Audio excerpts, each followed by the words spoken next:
اعوذ باللہ من الشیطان الرجیم بسم اللہ الرحمن الرحیم۔ میرا نام مستنصر الحسن ہے اور آپ میرا یوٹیوب کا چینل دیکھ رہے ہیں۔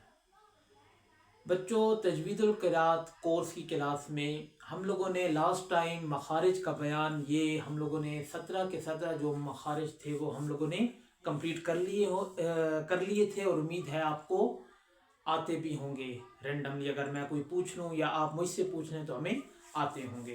تو ابھی ہم لوگوں نے قرات والے پورشن میں سے ایک آیت ہم لوگوں نے سلیکٹ کی ہے، جو پہلے سے پارے کو ہم لوگ کنٹینیو پڑھ رہے ہیں۔ اس کو پڑھتے ہیں اور دیکھتے ہیں کہاں کہاں کن جگہوں پہ جو چیزیں ہم لوگوں نے سیکھ لی ہیں امپلیمنٹ ہوتی ہیں۔ ٹھیک ہے، تو سٹارٹ کرتے ہیں۔ باقاعدہ ہمارے پاس ایک ہوا ہے وَإِذَا قِيلَ لَهُمْ۔ ابھی دیکھیں بیٹا، وَإِذَا زا تھا نا، سا زا اور زوا تھا، یہ تین لفظ جو تھے ہم لوگ نے کیا کرنا ہے، کو نرمی سے پڑھنا ہے۔ تو وَإِذَا نہیں کرنا، زا کریں گے تو وہ دال را و زا جو ہے نا وہ والا زا بن جائے گا، جو کہ جہاں پہ ہم لوگوں نے سیٹی کی آواز نکالنی تھی۔ تو وَإِذَا قِيلَ لَهُمْ، دیکھیں یہ یا مدہ ہے، کیوں؟ اس سے ماں قبل سے پہلے زیر آیا ہوا ہے، تو روف مدہ یہ ہوتے ہیں۔ قِيلَ لَهُمْ آمینو، اب یہ کھڑا زبر جو ہے نا، اس سے الف المدیہ الصغیرہ کہتے ہیں۔ آمینو، نون کیوں؟ واو ساکن ہے، اس سے پہلے پیش آیا تو یہ حروف مدہ ہے، تو اس کو ایک الف جتنا کھینچیں گے۔ آمنو، آمینو، ٹھیک ہے۔ آگے کما، اب یہ جو مد ہے نا، مد اس کا بیان آگے ہم لوگ پڑھیں گے کہ یہ مد کہاں کہاں ہوتا ہے، کیا ترتیب ہے، یہ ہم لوگ آگے اس کو کنٹینیو کریں گے۔ کما آمن الناس، آمن الناس، دیکھیں بیٹا یہاں پہ ہم لوگوں نے کیا کرنا ہے، آمنن، نن خشون کرنا ہے، آواز کو ناک میں لے، کیوں؟ کیونکہ ہم لوگوں نے سیکھا تھا کہ نون مشدد پر ہم لوگ کیا کرتے ہیں، خشون کرتے ہیں، آواز کو ناک میں لے کر جائیں گے۔ تو کیسے؟ آمنن، نن ایسے کریں گے، آمن الناس، قالو، قالو قاف کو موٹا کر کے۔ اچھا، ابھی میں اپنے آپ سے بھی پوچھوں اور آپ سے بھی اگر پوچھوں، قاف کا مخرج کیسے تھا، کہاں سے ادا ہوتا ہے، تو ہم لوگوں نے کیا سیکھا تھا کہ زبان کی جڑ جو تالو کا جو نرم حصہ ہے وہاں کو جب لگے گی تو موٹا قاف ادا ہوگا، قالو، ٹھیک ہے۔ الف قاف سے پہلے الف ہے، الف ساکن ہے، اس سے پہلے زبر ہے، تو یہ الف کیا ہوگا، روف مدہ ہوگا، تو قا تھوڑا ایک الف جتنا اس کو لمبا کریں گے۔ قالو، یہ مد جو آیا ہے اس کی کہانی بعد میں ڈسکس کی جائے گی۔ قالو انؤمنو، حمزہ ہے تو وہاں پہ جھٹکا دینا ہے، انؤمنو کما آمن السفہاء، سفہا، ہا کی آواز یہاں پہ کیسے کیا کہتے تھے، ادنا حلق، ٹھیک ہے، وہاں سے آواز نکلے گی۔ سین ہے اور سواد، یہ سین اور سا میں فرق ہونا چاہیے۔ سین کا کیا تھا مخرج، یہ آپ لوگوں کو مجھ سے اچھا پتہ ہوگا۔ آگے جاتے ہیں۔ آمن السفہاء الا انہم، انہم یہاں پہ غنہ کریں گے کہ نہیں، ناک کو، آواز کو ناک میں لے کر جائیں گے کہ نہیں، کیوں لے کر جائیں گے کہ نہیں، یہ بھی آپ لوگوں نے بتانا ہے۔ دیکھیں بیٹا، اگر آپ لوگ میری ویڈیو جنہوں نے پچھلی ویڈیوز نہیں دیکھی اور وہ ابھی دیکھ رہے ہیں تو ان کو ہو سکتا ہے ان باتوں کی سمجھ نہ آ رہی ہو، لیکن اگر آپ شروع سے دیکھیں تو آپ کو پتہ لگ جائے گا کہ یہاں پہ ہم لوگوں نے کیسے پڑھنا ہے، ٹھیک ہے۔ انہم هم السفہاء ولکن لا یعلمون، اور جو بھی جہاں پہ جو ہمارے پاس سٹیپ تھے، میں نے جو کیا کہتے ہیں ڈنڈی مار دی ہے جن جگہوں پہ، تو آپ لوگوں نے اس کو خود پریکٹس کر لینی ہے۔ تو یہ ہمارے پاس آیت تھی، اس کو ہم لوگوں نے پڑھ لیا ہے۔ ابھی ہم لوگ کوشش کرتے ہیں کہ یہ مدات کا بیان، ٹھیک ہے، اگلا ہمارا ٹاپک کیا ہے، مدات کا بیان، مد کے بارے میں پڑھیں گے مکمل طور پہ تفصیل سے۔ پہلی چیز یہ ہے کہ مد کے معنی کیا ہے، مد کے لغوی معنی کیا ہے، اور مد کے اصطلاحی معنی کیا ہے۔ مد کے جو لغوی معنی ہے وہ کہتا ہے کھینچنا، طول دینا، دراز کرنا، ٹھیک ہے۔ مد کے لغوی معنی ہے کھینچنا، طول دینا، دراز کرنا، اور مد کے جو اصطلاحی معنی ہے وہ کہتا ہے کہ حروف مدہ کو ان کی اصل مقدار سے زیادہ کھینچ کر پڑھنا،